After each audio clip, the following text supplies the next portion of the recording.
Here are some rules for a healthy imagination. Rule number 1. Never place into your imagination any thought that you would not want to materialize. Rule number 2. Rule number 2 is of equal importance. Never allow your imagination to be contaminated by ideas about how your life used to be. You need faith in your power to make the non-existent your reality. Just because you haven't experienced the magic of the non-existent appearing in your daily life is no reason to poison your imagination with the thoughts that got you where you are now or have been for most of your life. I can't help it, I've always been that way are statements indicating how you used your imagination in the past. Now you must be willing to change your concept of yourself, and you cannot do that by hanging on to those old ideas that once were your truths. Those truths have kept you from achieving the complete fulfillment of your dreams. Your imagination can undergo a complete overhaul. Replace the old ideas of, I've always been this way, it's my nature, it's the only thing I've ever known. Replace them with, I am God, I am capable, I am strong, I am wealthy, I am healthy, I am happy. Or use the words of Saint Germain, quote, I am the conquering presence. I command this I am presence to govern perfectly my mind, my home, my affairs, and my world, unquote. Use your imagination for the fulfillment of your God-realized and God-aligned wishes. Expand your imagination beyond the concept of yourself that limits you to ordinary consciousness. Rule number 3 is a strong reminder to you that your imagination is yours and yours alone. It is a vast, boundaryless realm within you that no one else has access to. No one can peer into your imagination and place things in there that they prefer for you, nor can they extract any ideas that are percolating in that grand imagination of yours. Your imagination is your own fertile field for growing any seedlings that you choose to plant for a future harvest. This rule advises you to never allow someone else's ideas about what is possible or impossible for you, how you should be thinking, or who you should be, or anything else to occupy your imagination. Regularly inventory the thoughts in your imagination. Notice how many of those ideas were originally suggested by well-meaning others, dating all the way back to your early childhood, up to and including today. You may have been told that you have always been a dreamer, as if this were a fault. I can speak here from experience. Family, friends, teachers, and even advisors frequently disparaged ideas that burned brightly in my imagination. I often heard comments such as, Wayne, you're such a dreamer, get real. You're never going to make it as a writer or a television performer or a movie personality. Be realistic. We know what's best for you. When I was being discharged from the Navy at the age of 22, my superiors warned me that starting college at my advanced age was loaded with uncertainty, particularly since I had no higher education experience and I would be competing with younger, recent high school graduates. Since I already had a skill as a cryptographer in the Navy, they advised me to pursue what they felt was best for me. But I had a dream. An imagination filled with the ideas of teaching and writing and speaking to large audiences. I saw myself on stage. I saw myself as a prominent author, and this vision could not and would not be sabotaged by someone else's vision of what I should or could become. As a young boy in a foster home, I almost always ignored other people's ideas about what I should be thinking or doing. I simply was indifferent to their opinions regarding what I could imagine for myself. I've carried this kind of inner discipline regarding my own imagination with clarity, refusing to allow external opinions to cancel or diminish what for me was hallowed ground. Recently, others advised me that acting in a movie was not sensible for me as a 68-year-old man with no acting experience. I once again remembered to hang the Do Not Disturb sign at the entrance to my imagination, and proceeded to take acting lessons and adopt the self-enforced regiment that allowed me to create a movie. It is a product that fills me with pride today, all because I have diligently practiced rule number 3. I urge you to watch The Shift and see what I mean. Never, and I mean never, allow anyone else's ideas of who you can or can't become to sully your dream or pollute your imagination. This is your territory. And a keep out sign is a great thing to erect at all entrances to your imagination. Generally speaking, the viewpoints of other people regarding how you should occupy your imagination involve their own self-interest. Frequently, the inclination to meddle in your imagination is a way to get something for themselves by persuading you of the folly of your dreams. Enlist only those, including yourself, who are primarily interested in what you see or hear in your imagination about your life. Rule number 4. Rule number 4 may surprise you. It concerns what you don't want to let monopolize your imagination. Do not let your imagination be restricted to the current conditions of your life, or what I call being obsessed with what is. Your imagination is unlimited, and if you've opted for an ordinary level of living, it is tempting to stay in what is rather than what you unabashedly intend to manifest for yourself. Keep reminding yourself that everything that you've believed has gotten you to precisely the point where you are now. If you want to elevate your life and become a manifester, then you have to change what you believe to be true about yourself that has landed you exactly where you are today. The sentiments of, this is reality, this is just the way things are, there's nothing that I can do to change it, and the like are pernicious thoughts that will taint and defile your great gift of I am that I am, which is your divine inheritance from your Creator. Just as growth isn't possible if one continues doing things exactly the same today as yesterday and tomorrow, so is your imagination charged with the same challenge. In your imagination, you can replace the thought of, I will one day be in a better place with, I am already in my mind where I intend to be. This may sound irrational because you are accustomed to evaluating your life on the basis of what your senses tell you is your reality.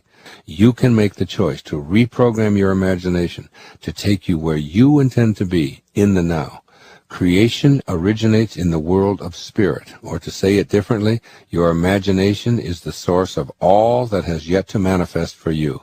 By staying only with what your senses tell you is your reality, you place a barrier to letting your imagination create all that you wish, all that you desire. Your imagination is unlimited. What is today is restricted by just that, what is today. Your desire to attract prosperity represents a highly spiritual request. It's perfectly attuned to the law of abundance from which you originated. Your imbalances are energies in the form of thoughts that you mistakenly believe will bring about the desired prosperity. Following are 7 of the most common thoughts that make the manifestation of prosperity virtually impossible. Number 1, it's not God's will. By blaming God for not having what you need or desire, you justify a built-in excuse for accepting your lot in life. In reality, as St. Paul reminds us, God is more than willing to provide you with the blessings of abundance. In fact, God is pure abundance, but you're the one out of balance on the prosperity scale. By putting the responsibility for your shortages on divine will, you create enormous resistance energetically.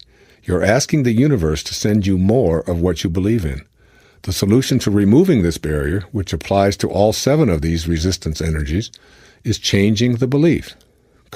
By first catching yourself in the midst of a fallacious thought and replacing that thought with something like, I am a creation of God. God is abundant. I must be what I came from. Being like what I came from means that God wants me to enjoy the fullness of prosperity. This is how I'm going to express life from now on. 2, there's a limited supply. This thought represents enormous resistance to a restoration of balance on the prosperity-scarcity scale. Thoughts such as there's only so much to go around and everyone can't be wealthy. Once again, the solution for removing this kind of resistance is to purge it and replace these thoughts with new energies that match up more harmoniously with the truth of the world that you live in. Try thinking of money in the context of the ocean. There's an infinite supply, more than enough to take care of your needs. The supply of money circulating around this globe isn't diminished no matter how much you take for yourself. Why? Because ultimately, money, like ocean water, has to return to its source. It just keeps circulating as energy. Take 1,000,000 gallons from the ocean, and it still remains the same. Here's how it works. Abundance is scooped from abundance, and abundance remains. 3, I don't deserve it. Here's a simple rule of thumb. When you believe that you're worthy of prosperity flowing into your life, then you'll attract precisely what you do believe. If you believe that attracting money into your life is in some way inconsistent with a spiritual consciousness, then you erect barriers of resistance to stop this flow. And the universe, being what it is, it submits back to you precisely what you believe about being undeserving. To change this idea and rebalance yourself on this scale, you need to realign your desire with the energy of your thinking. You need to keep reminding yourself that you are a divine piece of God. Feeling as if you're unworthy of God's abundance is the same as denying your spiritual essence and insulting your Creator as well. Remember that you came here to be just like God, but you broke away from that idea when you believed more in your separation than in your unity with your source. Silently repeat something similar to, I am a piece of God, a divine, individualized expression of God. I am worthy and deserving of all that God is and all that flows into my life. The abundance I desire is on its way, and I will do everything I can to avoid blocking and resisting this divinely inspired flow. And 4, I have limited abilities and talents. If you hold a belief in your mind that you don't possess the ability or talent to attract abundance, then you've weighted your balance scale with a lifetime supply of scarcity. This is a huge symptom of resistance masquerading as an excuse for why you're coming up short on the prosperity balance beam. Your inner vision will trump your innate talent every time. In fact, if you have the confidence that the skills or abilities you need are readily available, then you're on your way. Number 1, banish the excuse of no talent. And number 2, create an inner picture of attracting prosperity. And number 3, act as if by being what you desire.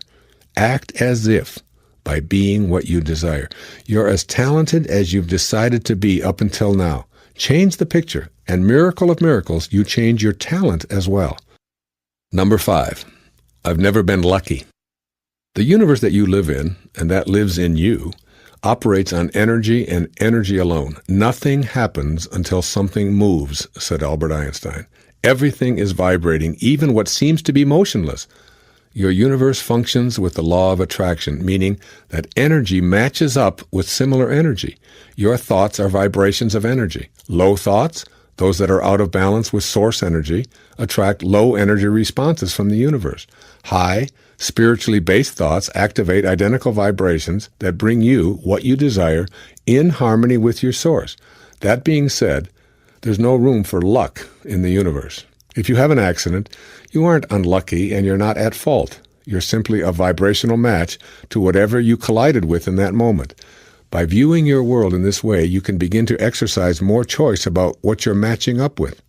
By changing the lower vibrational energy of your thoughts to higher vibrations, you set into motion energy that seeks to match your higher desires. 6. It's always been this way. When you use your personal history to justify why you're presently out of balance on the abundance scale, you're really saying, I have a long history of attracting scarcity into my life, and I intend to continue doing precisely the same thing. Thinking that the past is responsible for your continuing insufficiency is a major source of resistance. You've probably been taught that if you don't pay attention to the mistakes of the past, you're bound to repeat them. Here's my take on that advice. Keeping your thoughts on the mistakes of the past guarantees that you'll continue manifesting them in the present. I think you're better off tossing out your personal history or any deficiencies that have surfaced in your life. Refuse to think about what's failed to materialize unless you're hoping for more of the same. Avoid talking about your bleak past. Don't identify yourself as someone whose childhood or early adulthood was characterized by dearth and paucity. Instead, look upon your entire history as a series of steps you absolutely needed to take in order to bring you to the present realization of your endless potential for abundance. Be grateful for all that failed to show up. Then shift from resistance to the direction of manifesting your desires and rebalance your thinking so that it matches up with those desires. And 7. I don't know how to think abundance for myself. When you're convinced that prosperity consciousness is akin to a foreign language, once again, you've opted to resist rather than allow. You may not believe that you have the capacity to think in the ways that I've elaborated here in this chapter, but I assure you that you do, in spades. It is you, and you are it. Your belief that you can't think in these ways exists only because you've allowed yourself to believe in your separation from your source. Now you will hear about 3 energy fields and ways of keeping them uncontaminated. The first energy field is your immediate energy body, which I also refer to as etheric or faster.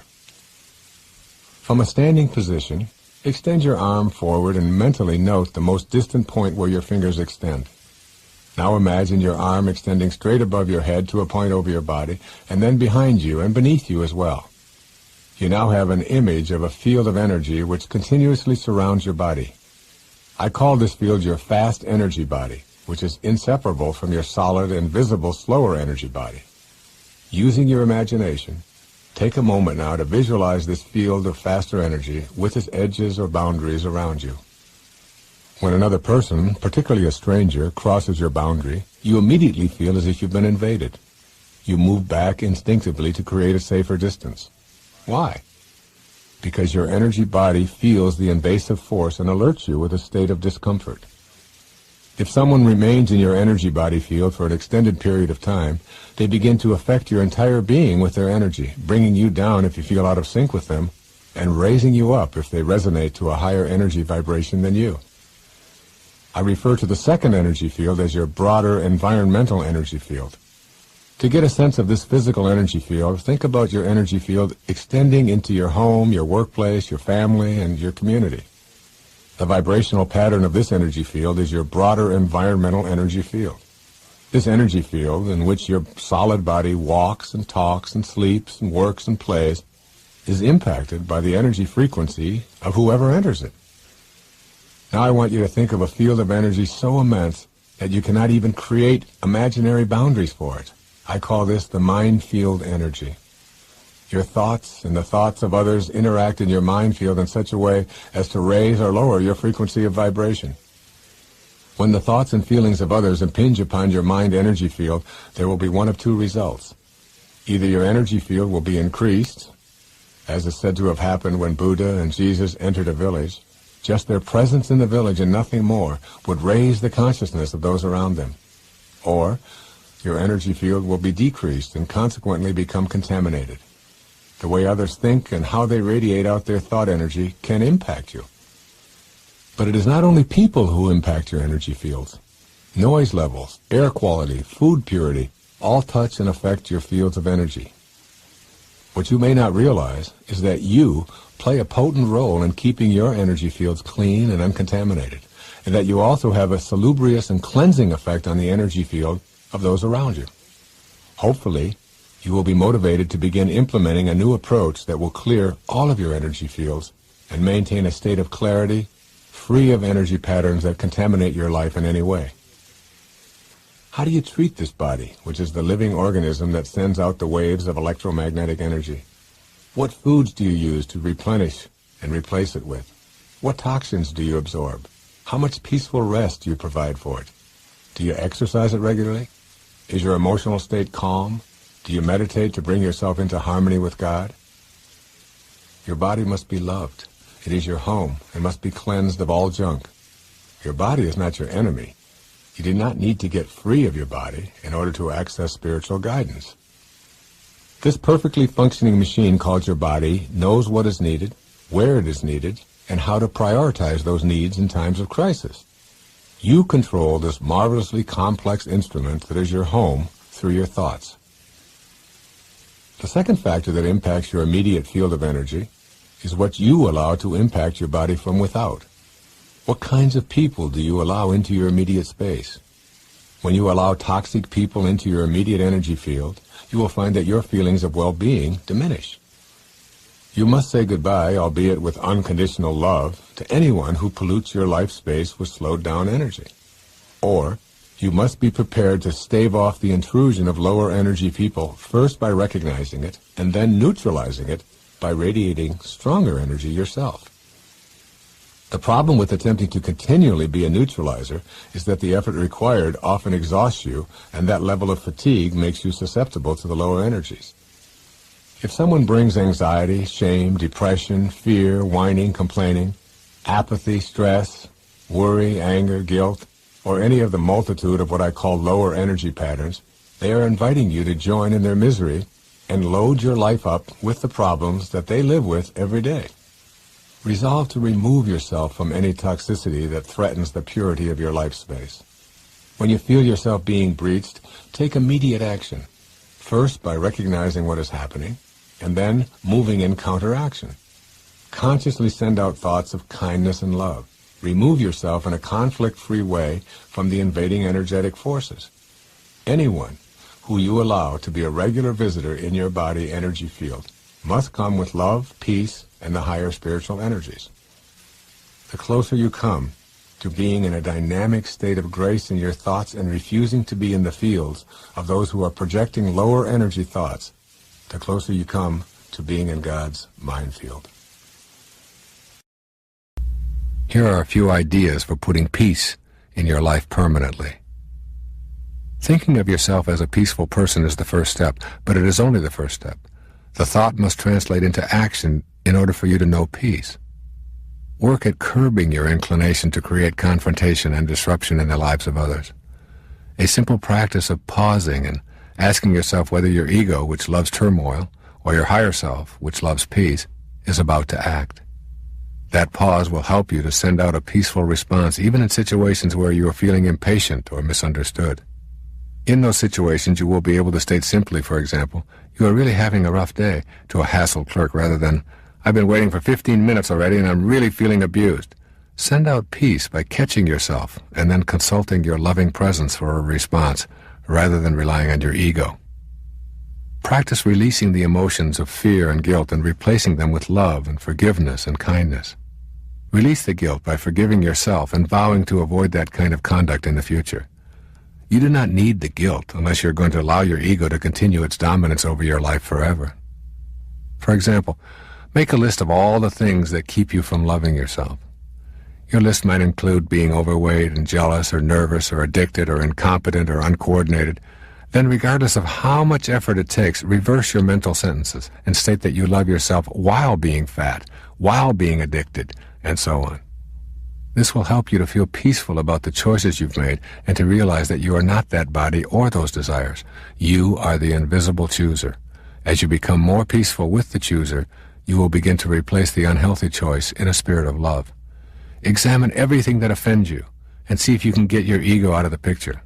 If hunger and starvation in the world offend you, try shifting to a new awareness.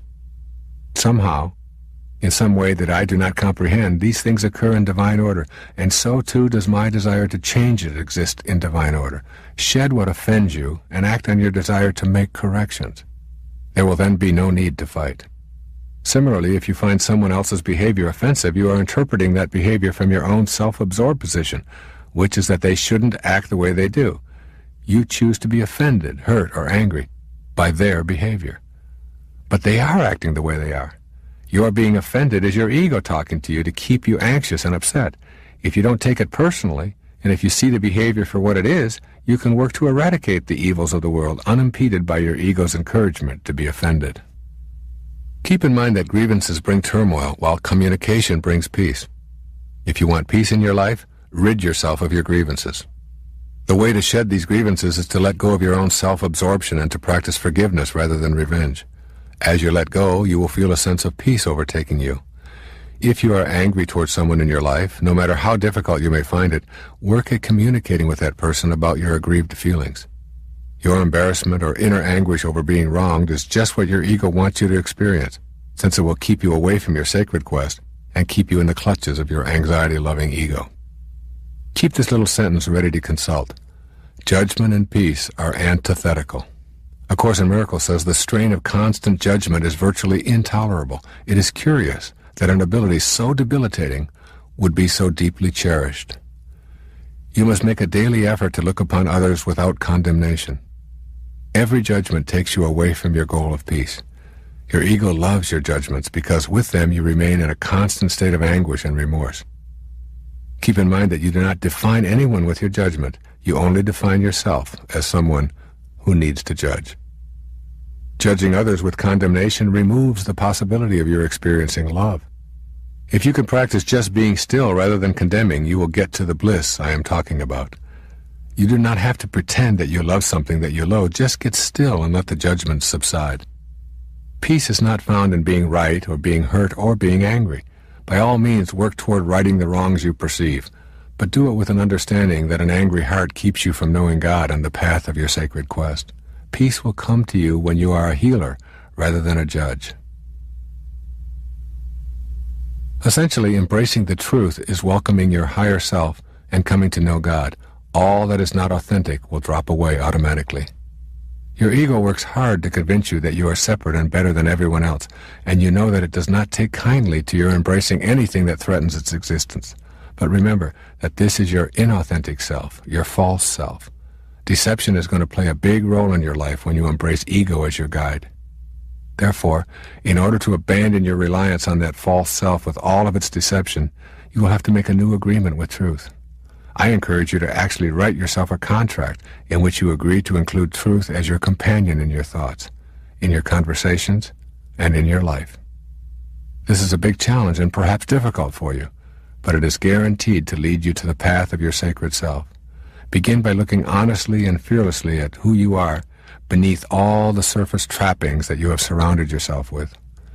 You have a human storyline, as does every person who has ever lived on this planet.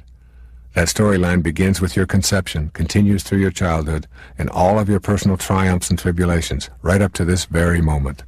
You know that there is an eternal aspect of you beneath the surface, and that for this part of you, only the truth will suffice.